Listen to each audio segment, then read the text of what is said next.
Arrivé le 13 août à Nouakchott du Cheikh Zayed Ben Sultan d'Abu Dhabi, président de la Fédération des Émirats Arabes Unis. Il est accueilli par notre président Maître Mokhtar Ould Daddah et par de nombreuses personnalités mauritaniennes.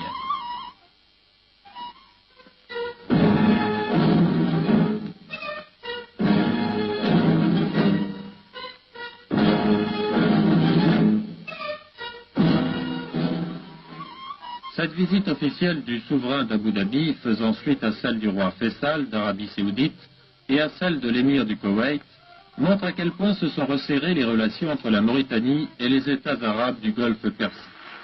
Désormais, le monde arabe s'étend bel et bien de l'océan Atlantique au Proche-Orient, c'est là un fait exaltant, une réalité positive dont le peuple mauritanien a compris toute l'importance.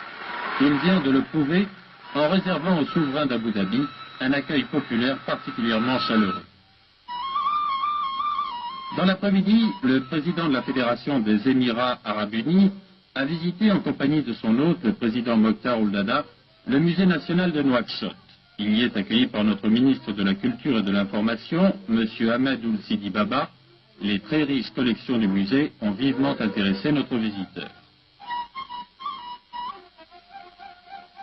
Celui-ci a la réputation d'être un excellent chamelier. Le président de la République lui offre donc un peu plus tard un très beau chameau mauritanien. Ce présent symbolique prélude à la course de chameaux organisée à 12 km de Nouakchott en l'honneur du souverain d'Abu Dhabi qui va apprécier le spectacle en connaisseur.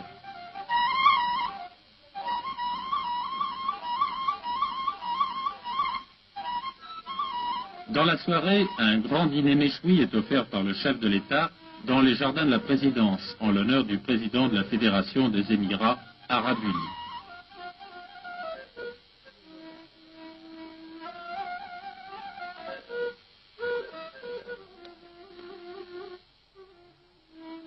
Selon la coutume, ce repas va se dérouler sous les tentes en présence des plus hautes personnalités de la capitale. Ce méchoui va permettre à nos hôtes d'Abu Dhabi d'apprécier dans une ambiance très cordiale et fraternelle les nobles traditions de l'hospitalité mauritanienne.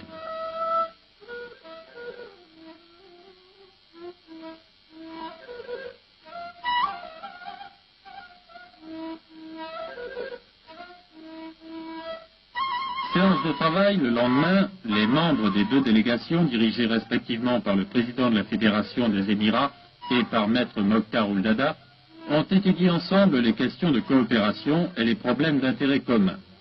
Rappelons que lors du voyage de notre président dans la région du Golfe, en avril dernier, la Fédération des Émirats arabes s'était engagée à participer à la réalisation d'importants projets de développement en Mauritanie. Cette deuxième journée a été également marquée par la visite des principaux centres d'intérêt de notre capitale. Tout d'abord, visite de l'Office mauritanien de l'artisanat, spécialisé dans la confection des tapis, où le souverain d'Abu Dhabi est accueilli par M. Abdellahi Ould Daddah, ministre de l'équipement, qui assurait l'intérim de son collègue de l'artisanat et du tourisme.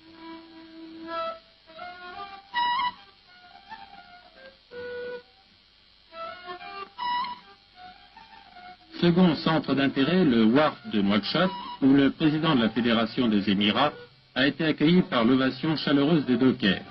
Il s'est vivement intéressé à ce Wharf, moderne et bien équipé, qui a permis à notre capitale de devenir un port de mer dont l'importance est croissante.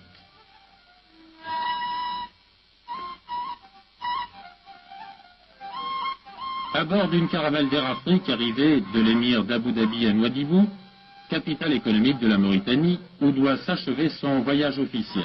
Il est accompagné du président de la République, Maître Mokhtar Ould Daddah. Tous deux sont accueillis par le gouverneur de la 8e région, qu'entourent les responsables politiques et administratifs de cette région.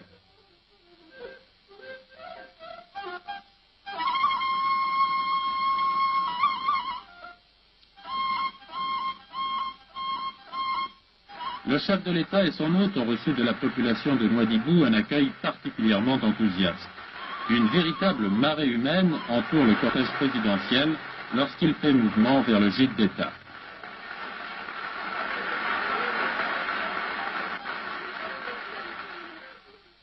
La journée devait se poursuivre avec la visite des principales installations de la MIFERMA dans le port minéralier de Nouadhibou